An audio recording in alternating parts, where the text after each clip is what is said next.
There are two kinds of narrative essays: one story and multi-story. A narration is a story that you tell about your life.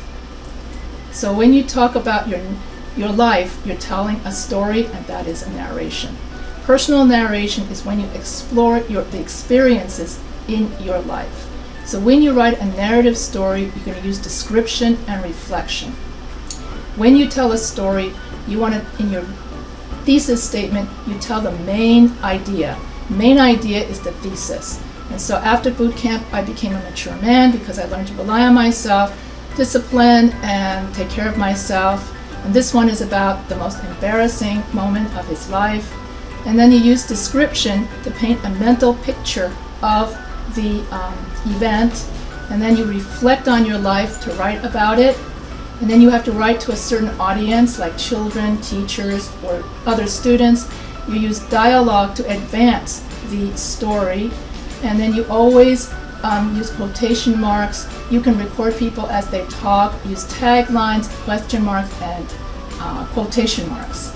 Two kinds of narrative essays: a one-story essay, multi-story essay. And so in this example, this guy's going to talk about the most embarrassing event of his life is when he puked all over his wife, future wife.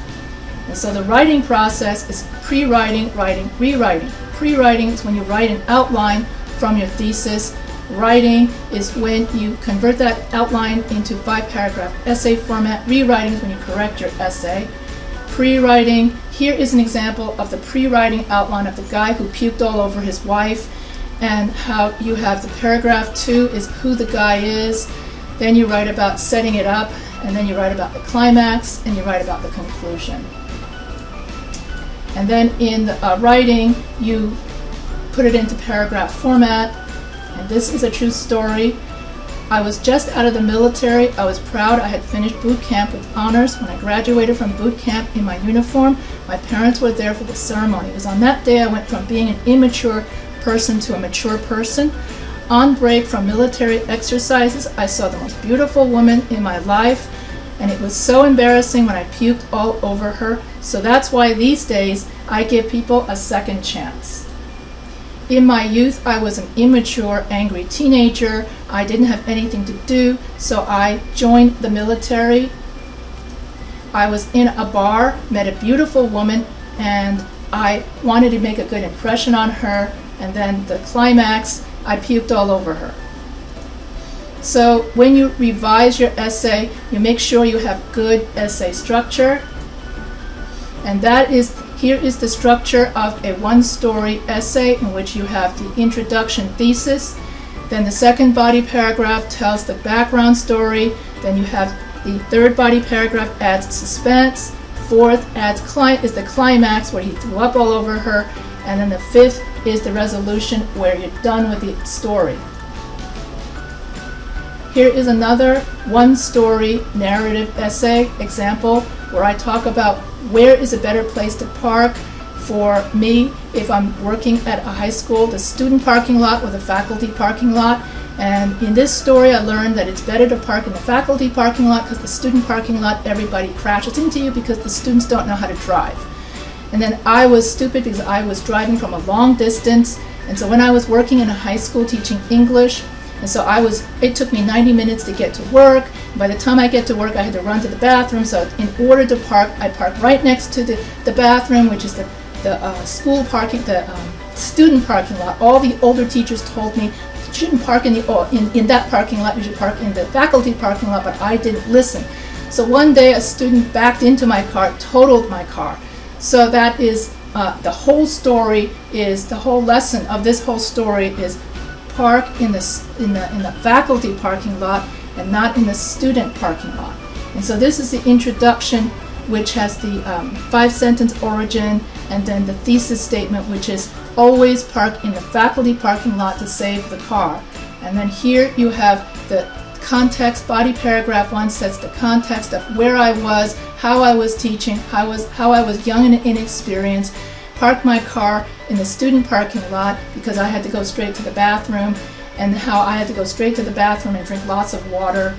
And then the climax in the third body paragraph is the crash, just like with the puking of the military student, it's in the third body paragraph, right before the resolution. And in the resolution, you conclude what is the life lesson that you learn. You repeat your thesis in the first sentence of the last paragraph, and you tell us every day, Mrs. Martin, the oldest teacher, said, you see, because you were young and arrogant, you didn't listen to the older teachers when they told you should be parking in the faculty lot. Instead, you park in the student lot because you were close to your bathroom, and that was wrong.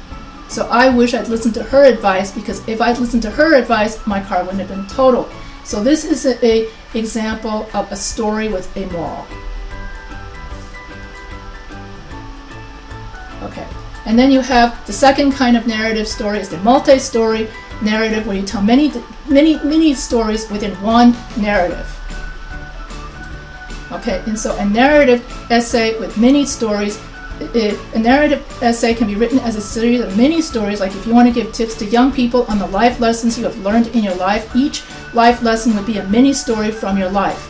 Example, I became a nurse because I want to help people, I want to be a role model, and I want a flexible job. Then you will tell 3 stories in your body paragraphs of why you want to help people, 5 sentences, role model, 5 sentences, steady job, 5 sentences.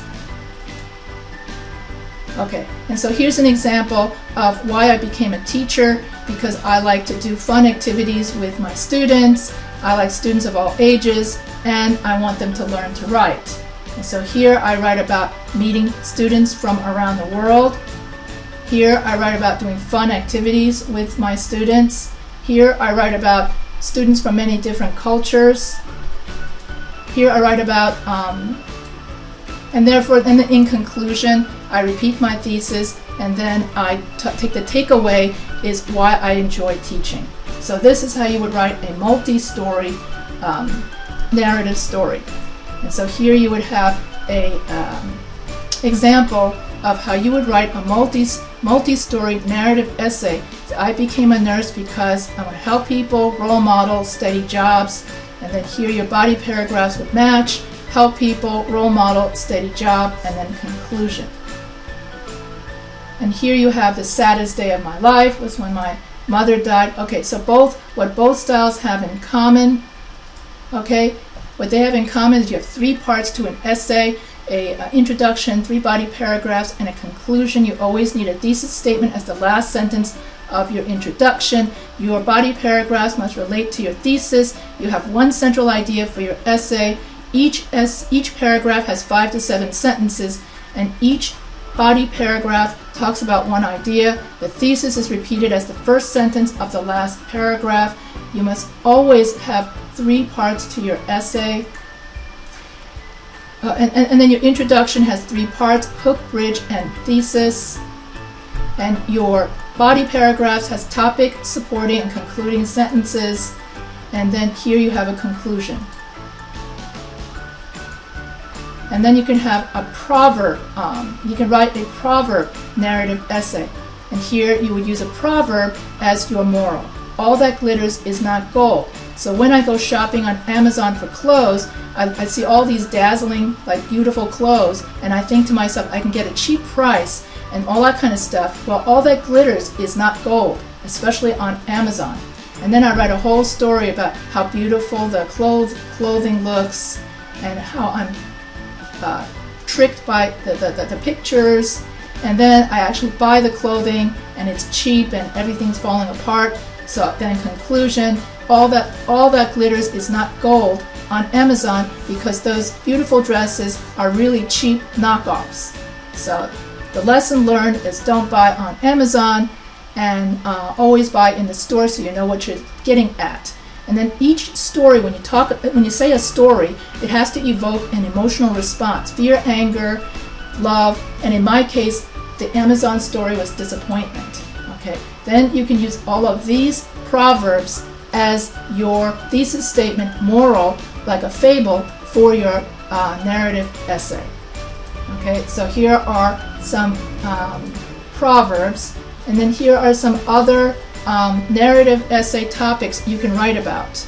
I'm going to post all of these topics in your announcements so that you can read at your leisure. Another kind of narrative essay, deep personal stories to advance social justice causes. So you can write stories about stop racism, put a perpetrator in jail, advance social justice. So here's an example of a essay I wrote social justice, talking about how Asians are, it's so easy to make Asians look evil, okay? And so the social justice is that you don't blame Asians for COVID-19, okay? So this was the whole history as to why it's so easy for people to associate Asians with dirt, with thievery, and then with COVID-19, okay? And so here I wrote I am not the virus, okay? So here I am using my life story in order to advance a social justice. And then when you have a writing checklist, that means that after you write your essay, and we're in the revision part of the writing process, make sure you check for unity, that your thesis statement relates to your body paragraphs. Make sure that your body paragraphs relates to your thesis. Make sure you use transition words. You have varied sentences. In other words, you're not just writing simple sentence, that you have sentence variety. And then pre-writing strategies. These are all the different ways in which you can write an outline and figure out what you're going to write about for your essay. That pretty much sums up all the different kinds of essays, all the different kinds of narrative essays that you can write about for your essay one.